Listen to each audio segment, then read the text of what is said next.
കാണുന്ന ഒരു അത്ഭുതം എന്ന് പറയാവുന്ന സസ്യം കൂടിയാണ് ഇത്.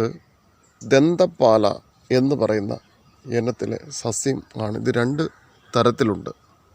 രണ്ട് തരത്തിലുള്ളതിൽ വിശേഷപ്പെട്ടതായിട്ട് വെൺപാല തൈലം എന്ന തൈലം നിർമ്മിക്കുന്നതിന് ഉപയോഗിക്കുന്ന പാലയാണ് ഇതിന് ദന്തപ്പാല എന്നാണ് അറിയപ്പെടുന്നത്. വെൺപാല എന്ന് പറയാൻ കാരണം ഇതിന് വെണ്ണയുടെ, അതായത് ഇളം വെള്ള നിറത്തിലുള്ളത് കൊണ്ടാണ് വെൺപാല എന്ന് പറയുന്നത്. ഇതിൻ്റെ ശിഖരങ്ങളിൽ, അതായത് കമ്പുകളിൽ ഇല ഒരു സൈഡിൽ ഇല ഒന്നിടവിട്ട് പൊങ്ങിയും ഒന്നിടവിട്ട് താന്നുമാണ് നിൽക്കുന്നത്. ശ്രദ്ധിച്ചാൽ മനസ്സിലാവും.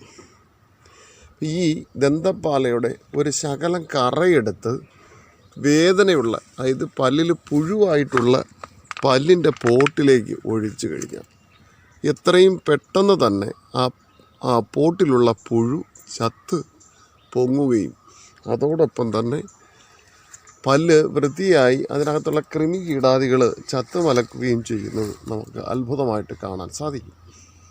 അതുകൂടാതെ ഈ ദന്തപ്പാലയുടെ ഇല എടുത്തിട്ട് ഒരു പിടി ഇല ഇതുപോലെ പറിച്ച് ദളത്തോടുകൂടി ഇങ്ങനെ ഞെട്ട് പൊട്ടിച്ച് പറിച്ചെടുത്തതിന് ശേഷം നല്ലതുപോലെ, അതായത് 4 5 മുറിച്ചിട്ടതിന് ഇട്ട് ഒരു പിടി ഇല വെള്ള അല്ലെങ്കിൽ നല്ല പരന്ന സ്റ്റീൽ പാത്രത്തിൽ നിറയെ വെളിച്ചെണ്ണ ഒഴിച്ചതിന് ശേഷം, അതായത് 250-300 ഗ്രാം അല്ലെങ്കിൽ 1/2 കിലോ വെളിച്ചെണ്ണ ഒഴിച്ചതിന് ശേഷം ഈ ഇല അതിനകത്ത് 2 ദിവസത്തോളം പൂർണ്ണമായും വെയിൽ കൊള്ളിക്കുക. പറഞ്ഞാൽ വെയിലത്ത് തന്നെ ഈ ഇല മുറിച്ച് ഇട്ട് വെളിച്ചെണ്ണയ്ക്കകത്ത് ഇട്ട് ഇല വെയിലത്ത് കൊള്ളിക്കുക.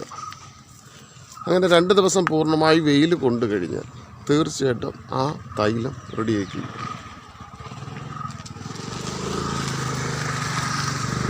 അതാണ് വെൺപാല തൈലം എന്ന് പറയുന്നത്. ഈ തൈലത്തിൻ്റെ നിർമ്മാണം നമ്മൾ ഒരു വീഡിയോ ആയിട്ട് പോസ്റ്റ് ചെയ്യുന്നതാണ്.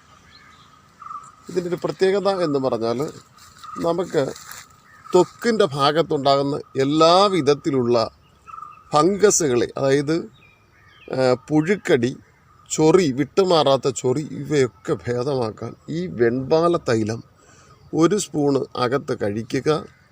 അടുത്ത അതായത് ബാക്കി വരുന്ന എണ്ണ ദേഹമാസനം തേയ്ക്കുക, അതായത് ചൊറിയുള്ള ഭാഗത്ത് തേയ്ക്കുക. ചെയ്തു കഴിഞ്ഞാൽ പെട്ടെന്ന് തന്നെ ഈ പാണ്ട് പോലത്തെ രോഗങ്ങൾ തൊട്ട് സർവ്വവിധ ത്വക്ക് രോഗങ്ങൾക്കും ശമനം ഉണ്ടാകുന്നതാണ്. നമസ്കാരം.